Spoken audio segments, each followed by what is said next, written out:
કાલાવડ તાલુકાના નિકાવા ગામે મોહરમની ઉજવણી. નિકાવામાં મોહરમના પવિત્ર અવસરે ઉજવણી શાંતિપૂર્ણ માહોલમાં કરવામાં આવી હતી. બોરી સંખ્યામાં આશુરા નિમિત્તે તાજિયા યાત્રા યોજાઈ હતી. સમગ્ર કાર્યક્રમ દરમિયાન ભાઈચારો અને એકતા જોવા મળી હતી.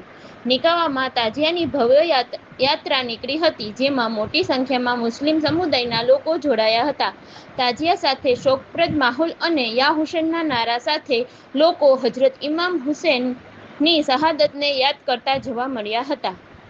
તેમજ રૂટ મુજબ દરેક જગ્યાએ ધર્મપ્રેમી લોકોએ પણ હાજરી આપી. પ્રશાસન દ્વારા યોગ્ય પોલીસ બંદોબસ્ત, ટ્રાફિક નિયંત્રણ અને તંત્રની તમામ વ્યવસ્થા ઊભી રાખવામાં આવી હતી, જેથી સમગ્ર કાર્યક્રમ શાંતિપૂર્ણ રીતે સંપન્ન થઈ શકે. તેમજ વિવિધ સામાજિક સંગઠનો દ્વારા તાજિયા યાત્રા માર્ગે પીવાના પાણી અને આરામગૃહ જેવી સેવાઓ આપવામાં આવી હતી. તંત્ર અને સમાજના આગેવાનો તરફથી શાંતિપૂર્ણ ઉજવણી માટે નાગરિકોનો આભાર વ્યક્ત કરવામાં આવ્યો હતો. અંતે સમગ્ર તંત્ર અને સમાજના સહયોગથી મોહરમની ઉજવણી શાંતિપૂર્ણ અને ભવ્ય રીતે સંપન્ન થઈ છે. રિપોર્ટર યાસીન ડોઢિયા.